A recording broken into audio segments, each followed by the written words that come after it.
Hello मेरे प्यारे students लोग, आज हम लोग फिर से मिल रहे हैं PN academy Amol Patil channel पे। और मैं आपको आज बोर्ड का इलेक्ट्रोमैग्नेटिक इंडक्शन टॉपिक का सेल्फ इंडक्शन वाला पार्ट पढ़ाने वाला हूँ। ये पार्ट एकदम इंपॉर्टेंट है। इस पार्ट के ऊपर question number 1, question number 2 and question number 3 ऐसे 3 क्वेश्चन पूछे गए हैं प्रीवियस ईयर्स के पेपर में। इसके लिए ये जो भी कॉन्सेप्ट है एकदम यूजफुल रहने वाला है आपको, ठीक है।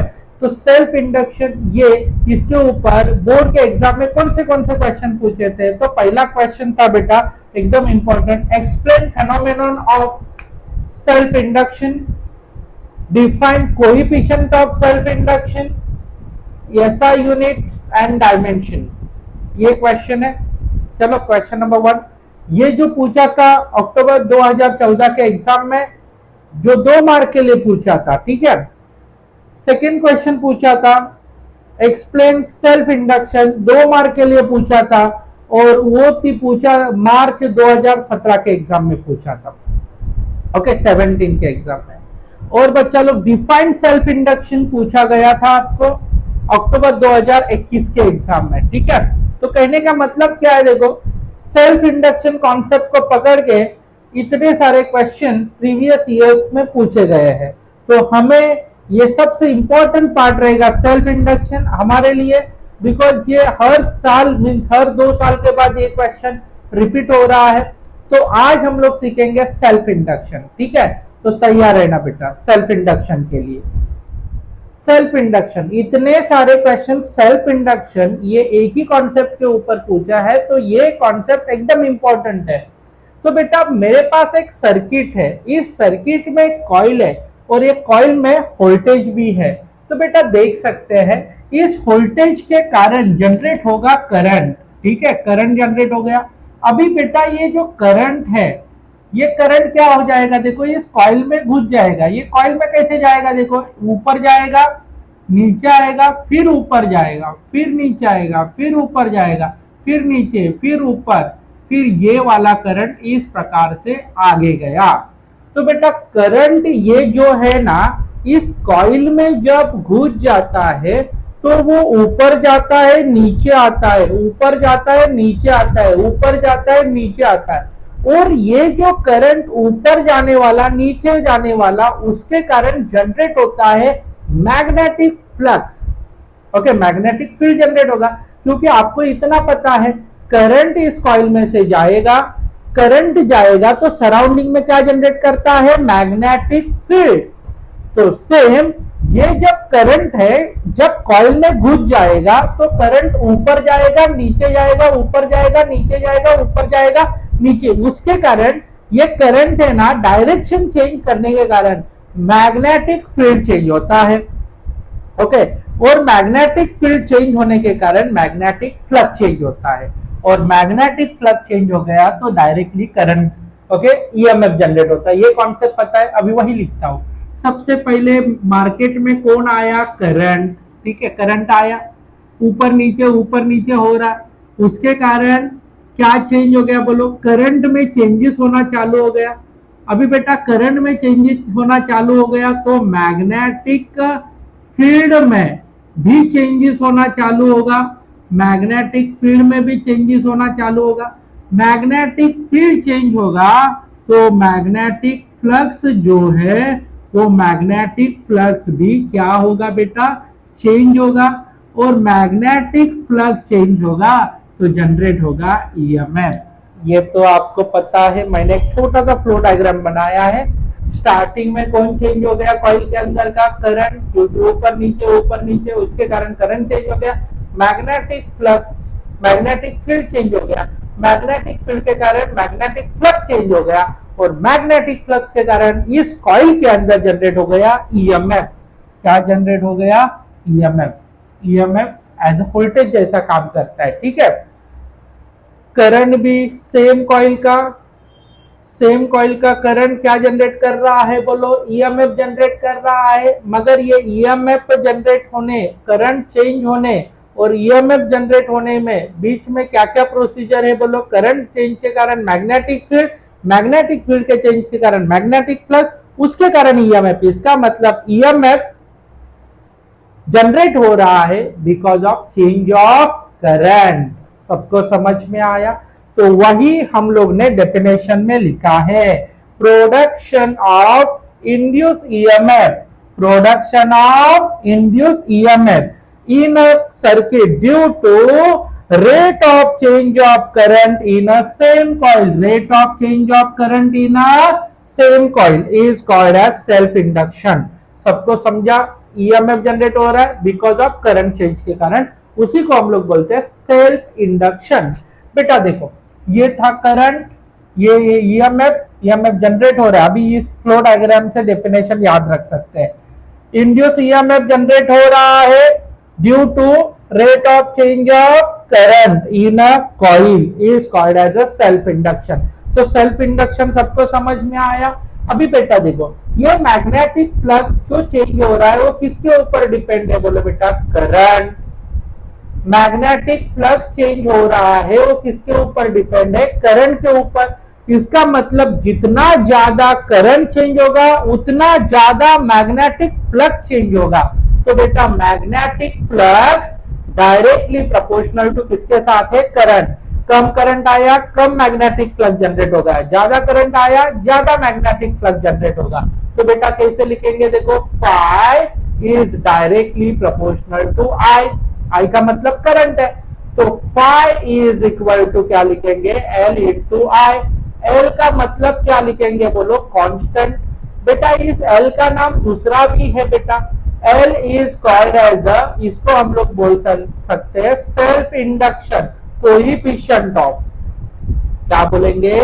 कोएफिशिएंट ऑफ सेल्फ इंडक्शन बोल सकते हैं, ठीक है, कोएफिशिएंट ऑफ सेल्फ इंडक्शन, ठीक है। तो बेटा एल का मतलब कोएफिशिएंट ऑफ सेल्फ इंडक्शन है। तो अभी मैं क्या बताता हूं, देखो, phi is equal to L I, coefficient of self induction. तो बेटा EMF according to Faraday's law, according to Faraday's law क्या लिखेंगे? बोलो, according to which law here? Faraday's law. You know that Faraday's law, Faraday's law पता है? E is equal to क्या लिखते हैं? बोलो बेटा, d phi by d t. E is equal to क्या लिखेंगे? D phi by d t. तो बेटा फाई का फॉर्मूला क्या है? What is the formula of phi? सबको समझ में? According to Faraday's law. इधर तो समझा phi is directly proportional to I, L लिया, एल को बोलते हैं कांस्टेंट और coefficient of self induction. Faraday's law का फॉर्मूला, अभी हम लोग इस फॉर्मूला में फाई का वैल्यू पुट करेंगे। E is equal to d phi by d t. Phi का वैल्यू क्या है? बोलो बेटा, डी बाई डी टी लिख दिया। फाई का वैल्यू है एल इंटू आई, तो एल इंटू आई लिख दिया, एल को बाहर लिया और इधर क्या लिखे? D I by d T. सबको समझ में आया? तो ये हम लोग ने ईएमएफ का फॉर्मूला जनरेट किया due to rate of change of current. अभी देखो, ये डेफिनेशन इधर भी आपको समझा, ईएमएफ जनरेट हो रहा है किसके कारण? Rate of change of current. सबको समझ में आया? चलो, rate of change of current करो, ईएमएफ जनरेट होगा। अभी बच्चा लोग देखो, कोई पूछेगा सर सेल्फ इंडक्शन का डेफिनेशन बनाओ, सिंपल है बेटा। तो इधर क्या लिखेंगे? एल को बाजू में लेंगे, ई इधर आएगा, D I by d T, D I by d T. इधर हम लोग मॉड डालेंगे क्योंकि कभी कभी करंट बढ़ भी सकता है या कम भी हो सकता है, इसके लिए मॉड डाला। तो एल इज इक्वल टू क्या लिखा? ई अपॉन क्या लिखेंगे? बोलो बेटा, D I by d t. तो बेटा इसमें क्या लिखेंगे? Coefficient of self induction is defined as it is a ratio of EMF in a coil to the rate of change of current। तो मैं क्या लिख रहा हूं? देखो डेफिनेशन किसका? Coefficient of self induction defined as ratio of EMF in a coil to the rate of change of current in a same coil, rate of change of current in a same coil। सबको समझ में आया? coefficient of self induction defined as ratio of EMF in a coil to the rate of change of current in a same coil. This is called as a coefficient of which induction? Self induction. तो बेटा इस प्रकार से ये question 1 mark के लिए पूछा self induction का डेफिनेशन, तो इतना ही लिखो।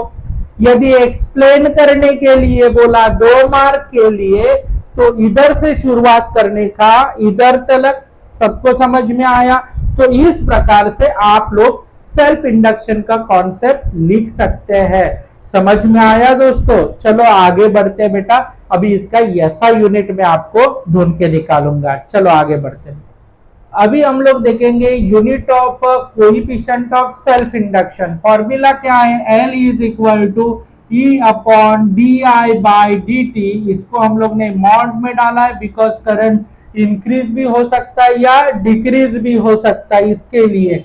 तो बेटा देखो, इधर ईएमएफ का यूनिट है वोल्टेज, वोल्ट होता है, और बच्चा लोग करंट का यूनिट एम्पियर, टाइम का यूनिट होता है सेकेंड। तो इसको कैसे लिखेंगे? Voltage second upon ampere. Voltage second ये अपॉन क्या लिखा बोलो? एम्पियर। उसी को हम लोग फिजिक्स के लैंग्वेज में बोलते हैं हेनरी। क्या बोलेंगे? हेनरी। ठीक है, तो ये हेनरी इस यूनिट से भी उसको डिनोट किया जाता है। ठीक है, तो ये ऐसा यूनिट ऑफ सेल्फ इंडक्शन हो गया।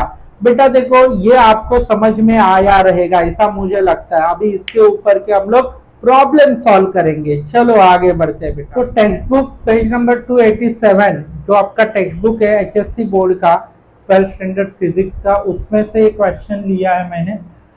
Value of self induction, L का वैल्यू दिया है। गिवन में क्या क्या दिया है बोले बेटा? 2 मार्क के लिए पूछा जा सकता है क्वेश्चन ये। 10 मिली हेनरी, 10 मिली हेनरी। तो मिली का कन्वर्शन क्या करेंगे? 10⁻³ हेनरी। ठीक है, और बच्चा लोग करंट बोला है I1 और दूसरा I2। I1 एंड I2 यानी कि पहले करंट 5 एम्पियर था, अभी करंट क्या हो गया बोले बेटा? 1 एम्पियर। टाइम चेंज हो गया है, कितना बोलो? 0.2 सेकेंड हो गया है। और फाइंड आउट करने के लिए बोला है to find current, to find EMF, EMF find out करने के लिए बोला है। तो बेटा फॉर्मूला क्या है? E is equal to L di/dt। ये फॉर्मूला ईएमएफ का है। अभी बच्चा लोग dt का वैल्यू है मगर di का वैल्यू नहीं है। सिंपल है बेटा, L लिखेंगे, di के जगह पे I1 माइनस I2 लिखेंगे बेटा, dt का वैल्यू इधर पुट करेंगे। चलो वैल्यू पुट करते हैं। L का वैल्यू कितना है? 10 × 10⁻³ और बेटा करंट का वैल्यू 5-1 होगा, dt का वैल्यू आएगा 0.2। तो हम लोग क्या कर सकते हैं? देखो एकदम सिंपल पार्ट है बेटा। E इज इक्वल टू इधर 10 × 10⁻³ इधर 4/0.2। अभी इसमें से कैलकुलेशन का पार्ट आएगा बेटा, एकदम सिंपल है 0.1 और इधर क्या लिखेंगे हम लोग? 2 लिखेंगे। इधर सीधा E इज इक्वल टू 20 × 10⁻³ हो जाएगा और नीचे 0.1। तो बेटा इसमें हम लोग क्या करेंगे? देखो इधर ये 0 पॉइंट हटाएंगे, ऊपर एक 0 बढ़ाएंगे, नीचे बच जाएगा 1 10⁻³ तो E is equal to 200 millivolt हो जाएगा। ये आ गया अपना ईएमएफ। सबको समझ में आया बेटा? एकदम सिंपल पॉइंट है बेटा। इस प्रकार से हम लोग ने इस सम को सॉल्व किया है। तो बेटा मैं आपको ये जो लेक्चर्स आज का सेल्फ इंडक्शन का इधर मैं खत्म करता हूँ। बेटा ऐसे ही लेक्चर्स हम लोग लेके आएंगे आपके लिए और आप वो लेक्चर देखते रहना। चैनल को सब्सक्राइब करना, अपने दोस्तों को शेयर करना ताकि अपना ये जो चैनल का रीच और बढ़ सके। और thanks a lot my dear student, आप लोग जो हमें प्यार दे रहे हैं, जो हमारे शॉर्ट्स वीडियो को या वीडियो को जो आपका व्यूज आ रहा है, I really appreciated guys. Okay, और thanks a lot my dear student. Bye bye.